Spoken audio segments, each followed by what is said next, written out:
What would your marriage look like if you and your spouse were having sex on a consistent basis? Most couples leave sex to chance, thinking it will be hotter if it's spontaneous.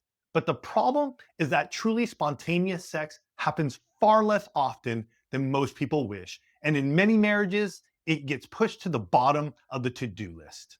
That's why we created the intimacy lifestyle. It's a simple way to schedule sex while keeping your intimacy strong, fun, and exciting. Now, if you think scheduling sex sounds boring or forced, let me share what I've learned since 2014 when I started coaching couples. Sexual intimacy rarely happens spontaneously. You're busy with work and kids, your bodies are changing, and before you know it, your sex life has faded. When that happens, you feel disconnected and might even start wondering if your marriage is broken. But when you implement the intimacy lifestyle, it eliminates the guessing game. I've seen this with the hundreds of couples I've coached. The ones who clearly define their sex life see less rejection, more romance, and deeper emotional and sexual intimacy. Here are some questions we often get asked about the intimacy lifestyle. The intimacy lifestyle is how you and your spouse define your sexual intimacy together. For example, and these are questions we get often, how often do you want to have sex? I think that's a great question because no matter what season of life you're in, if you've got little kids, if you're taking care of aging parents, if you are working crazy seasons, like, maybe you're an accountant and tax season is one of those things where you're like, I've got no time. Having the conversation around how often in this season are we going to be having sex allows the two of you to get on the same page. And when we first started doing our intimacy lifestyle, Mhm. you and I came together, Yes. and this is many, many years ago, A lot of years ago. long time ago, when we first started the intimacy lifestyle. We sat down Mhm. and we came up with Correct. two times a week. Mhm. You and I would be sexually intimate. Sunday, Monday, Tuesday, I would initiate on one Yes. of those days. Wednesday, Thursday, Friday were your days to initiate. And then Saturday was our day off or bonus day. And I think that's a really good question to also ask. How are we going to, as a couple, take turns initiating? It's one of the Mhm. questions that we encourage couples to ask because couples fall into patterns. And we had this ourselves where it seems like only one person is doing the bulk of the initiating. And so when you start to answer the question of how do we take turns initiating, Mhm. one, you learn how your spouse initiates. Well, behind the scenes, you might not know how. Or maybe if you're the more stealth initiator, you might not have actually communicated it. Now it becomes this exchange between the two of you, not just, well, like I've got to carry all the weight. Although I will say this, in some couples, they have actually had the conversation and they're good with just one person initiating. Yeah. And then on the other side of it, for some couples, and this can go both ways, Mhm. initiating isn't always the husband who is initiating. We True. have heard many a times in the one family where there is a wife who is initiating much more than her husband. And what we have heard over time, and even for ourselves, the one who tends not to initiate Mhm. as often needs to realize that their spouse wants to know that they desire them. And I Absolutely. think that was the place that you and I came to when it was like, hey, can you initiate? Because I want to feel desired by you. Another question we get asked is what counts as sexual intimacy?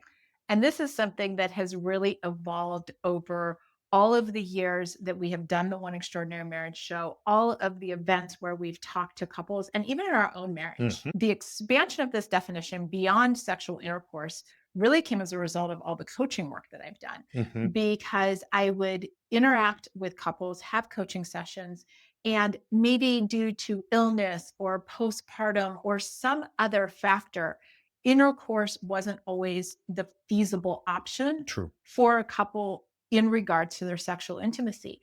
And I still remember this one conversation that I had with a wife saying, well, if you could put a menu together, if you could have your own buffet, like what would be on the menu? What would be on the table? And that was really a light bulb moment to equip couples with this idea of, well, what counts for us in terms of sexual intimacy? Yes, sexual intercourse is the default, but what else? Mhm. Is it oral sex? Is it naked massages? Is it something else Is it just foreplay? What might the two of you decide? Mhm. And then it becomes part of your definition, which allows you to say yes way more than you're saying no.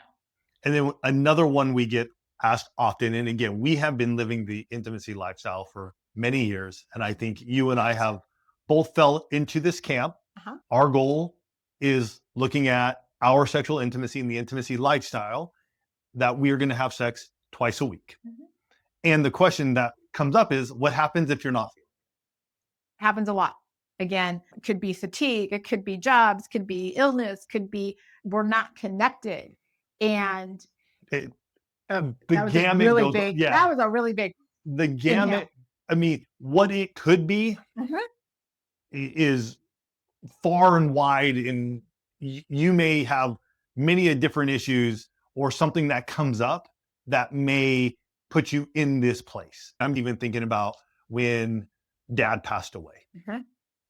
loss, grief. Mhm. These are things that may not happen as often, and yet they still do happen. Absolutely. And so a big part of it is identifying individually, like, why are you not feeling it? Mhm. Right? Is it, like Tony said, something to do with grief? Is it fatigue? Is it Perimenopause. perimenopause? Hello. Is it there's been an emotional disconnect? There are Mhm. hurts that aren't worked through. And sometimes, I mean, just put it out there, sometimes you're just being lazy, right? And just kind of like it's easier to say no than it is to say yes. Yeah. And I would say if it's one of those emotional components where it's grief, disconnect, hurt, those need to be addressed so that you can get into feeling it. If it is this place where you're like, yeah, just, it'd be easier to go to bed, as Tony often reminds me, I enjoy an orgasm. And sometimes you just need that reminder that, yeah, you might have to just jump into the action to get into the feeling instead of waiting to feel it. Too many people, and we could be talking about anything in marriage, but too many people want to wait until they feel like doing something in their marriage instead of recognizing that actions come before feelings, not feelings come before actions. Two things we always say: be intentional, take action. 100%. And these are just some of the questions that you want to be having. But the truth of the matter is that most couples don't have these conversations. True. And that's why there can be such a disconnect in their sexual intimacy. If you're ready to dive in now, we created a simple planner to help you figure it all out.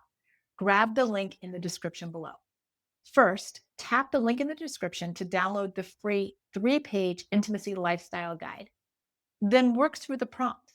Questions like, how often do you want to have sex? How do we each initiate? What signals mean I'm in the mood? This guide includes a calendar so you can literally schedule sex and then try it out for 90 days. Adjust what works and what doesn't. There is some truth to the fact that sex is like exercise. You can't just hope it'll happen. Instead, you schedule it, show up, and get stronger. The intimacy lifestyle works the same way. Grab your free copy in the description below and start building your intimacy lifestyle today. Hey, if this is your first time here, we're Tony and Alisa DiLorenzo, creators of the 6 Pillars of Intimacy, and everything we share is designed to help you strengthen your marriage in real, tangible ways. If you like this video, hit the like button so more couples can find it, and subscribe for practical tips and tools to strengthen your marriage. We'll see you next time. Love you guys.